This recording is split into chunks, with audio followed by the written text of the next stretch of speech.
Hi guys, CodeTutor here and my name is Anil Deshpande.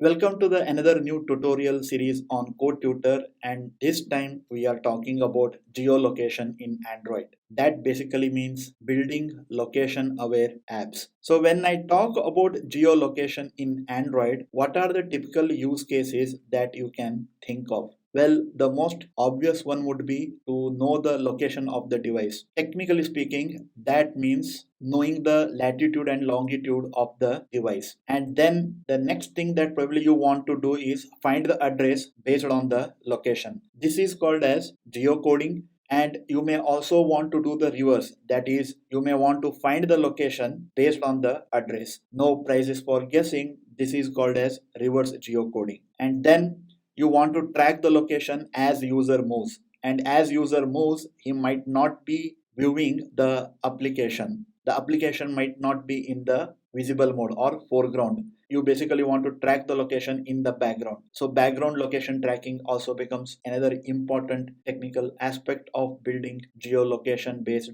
apps. And then you might be interested in getting alerts if user is in area of interest. This is called as geofencing. And then you want to track the user activity, whether he is walking, running, in the car. This is called as activity tracking. And then probably the last but not the least, you want to visually deal with all this data. That basically amounts to working with maps, and technically speaking you would be using Google Maps for that. I'm sure that I have not covered each and every aspect of features that we typically associate with geolocation based apps, but for the lack of space, I will stop here. So let's get to the very basic part, that is how to get the latitude and longitude from the device. But there are many other aspects when you think about getting the latitude and longitude of the device. Obvious questions would be, in terms of software, what's the source of the location data? And in terms of the hardware, from where are we getting this particular location data? And then what is the accuracy of this particular data and how it gets affected because of various aspects? Well,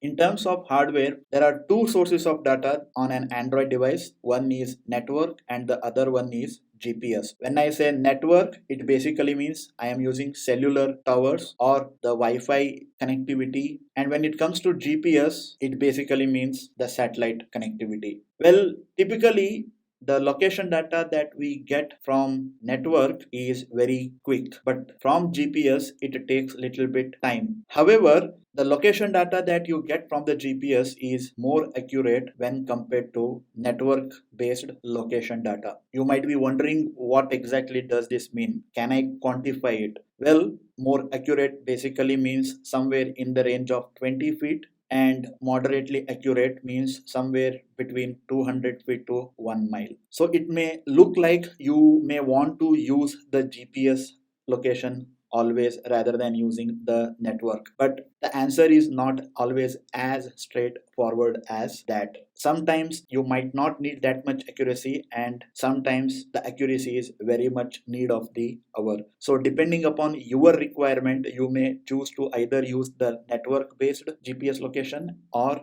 the GPS based GPS location. And there are various other factors which affect the accuracy. The network based locations are more accurate in the populated areas, and the GPS based locations are more accurate in the open fields. If you are wondering how do I tell in the application to use network as source of location or GPS as source of location, don't worry, we will get to that part a bit later. So moving ahead, in terms of software, what's the source of location data? That is, what are the APIs and what are the touch points in the Android operating system from the app developer's perspective to get this data? Well, I'm sure if you are an Android device user, you have seen this thing called as Google Play services. Think of Google Play service as a service that runs in the background in an Android device, and it provides a lot of different services, but one of the service that is important from our discussion point of view here is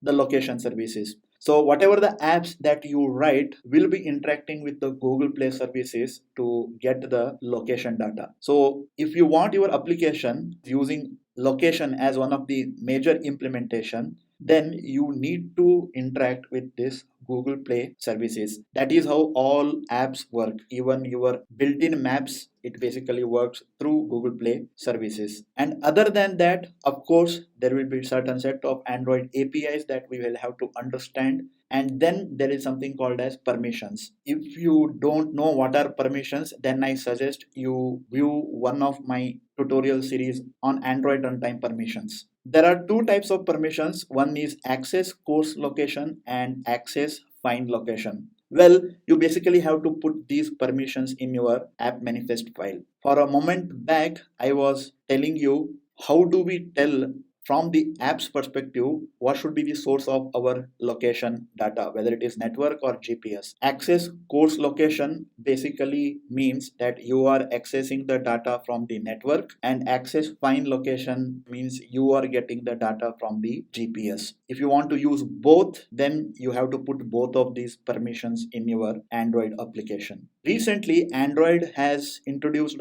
another important permission, and that is called as access background location. This is typically used when you want to make your app to track the location when working in the background without any visible UI on the screen. So with this discussion, now you have a very basic understanding of how the geolocation framework works in Android. The next obvious question is, how do I code this? Well, for that, wait for the next video. So stay tuned. That brings us to the end of this particular video. Don't forget to like, comment, share the video and subscribe to the channel. Take care. Bye.